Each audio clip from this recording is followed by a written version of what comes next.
राजस्थान में भगवान के एक भक्त हुए।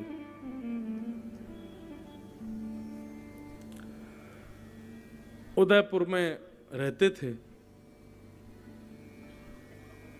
उनका पूरा परिवार राजवंश में सेवा करता था,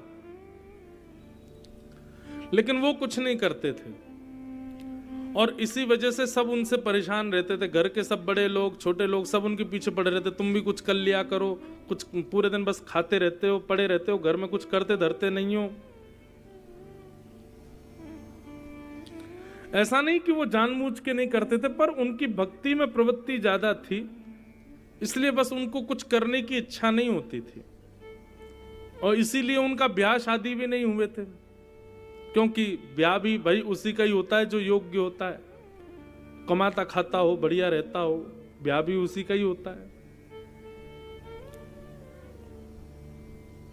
कुछ नहीं करते थे। घर के लोग थोड़े थोड़े ताने देते थे, थोड़े थोड़े कर करके वो इतने हो गए कि अब तो सुबह से शाम तक सब उनको सुनाते, जबकि वो बेचारे दिन में केवल एक बार भोजन करते थे। बहुत ध्यान से सुनिएगा।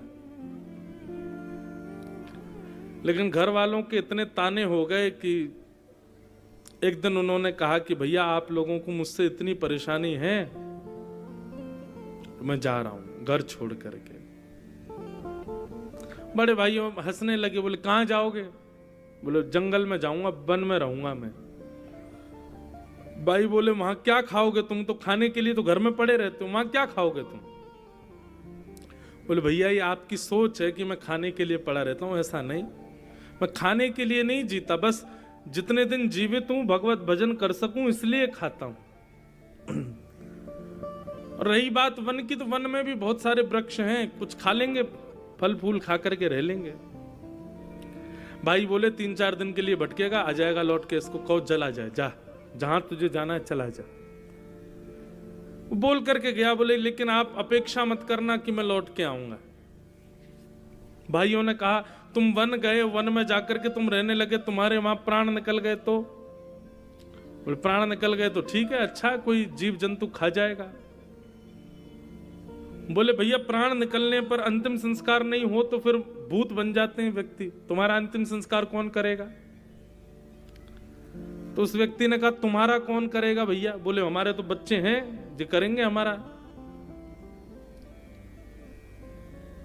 उसने भी कह दिया, बोले मैं राघव जी के लिए पूरा जीवन अर्पित कर चुका हूं, तो मेरा अंतिम संस्कार की चिंता भी श्री राम जी करेंगे, व्यवस्था कर देंगे, कोई आप चिंता मत करो, आप प्रसन्न रहो अपने घर में। और ऐसा कहकर के वो भक्त चला गया। ठाकुर जी नित्य उसके भोजन प्रसाद की व्यवस्था तो कुछ ना कुछ करा ही देते थे, रहता था वन में। धीरे धीरे धीरे वृद्धावस्था आ गई और एक दिन उनके प्राण निकल गए।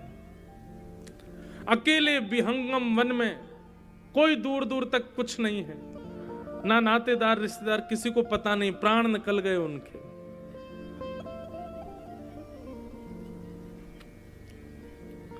और यहां साकेत में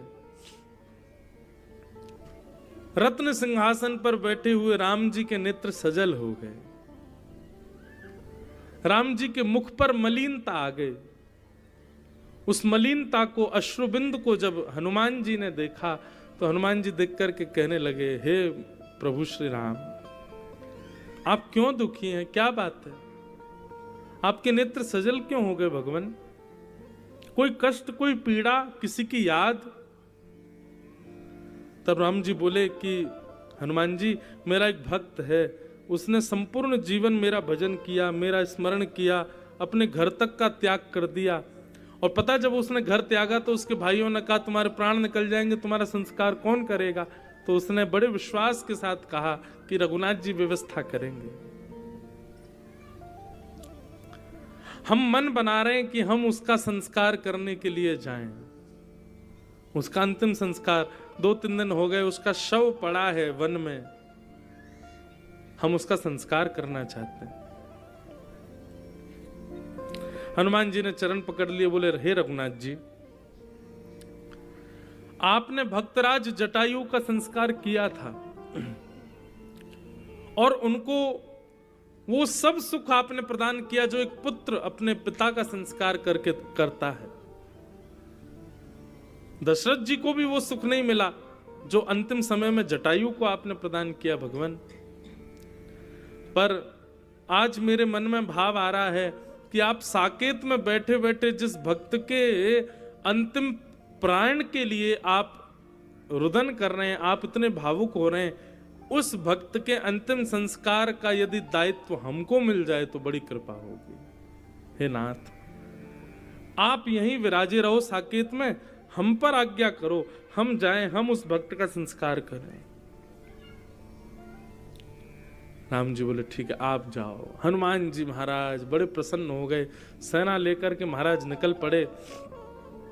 7 समुद्रों का जल इकट्ठा किया, विश्व भर की समस्त नदियों का जल इकट्ठा किया हनुमान जी ने, और पूरी वानर सेना के साथ हनुमान जी महाराज वन में प्रकट हो गए।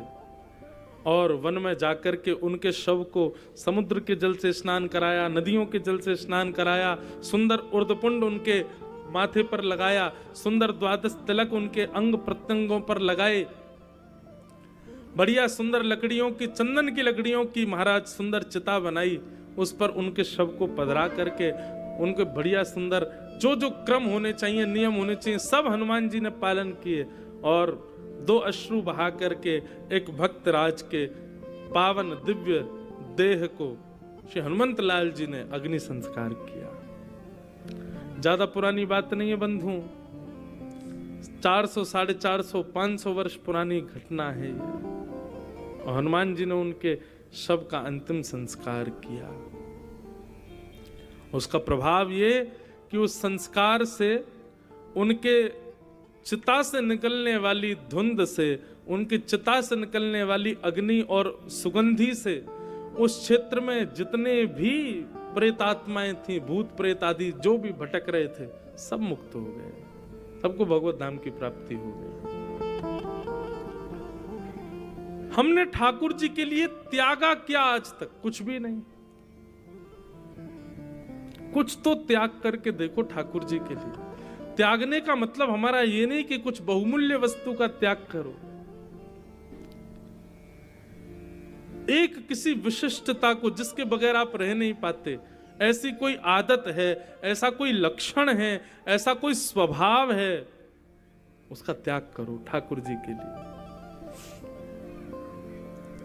ठाकुर जी प्रसन्न हो जाते, मेरे लिए किया इसने ऐसा। तो श्रीमद् भागवत आपको भगवान का संबंधी बनाएगी। ठाकुर जी फिर भगवान जैसे नहीं दिखेंगे, कोई ना कोई संबंध आपको उनके प्रति दिखेगा।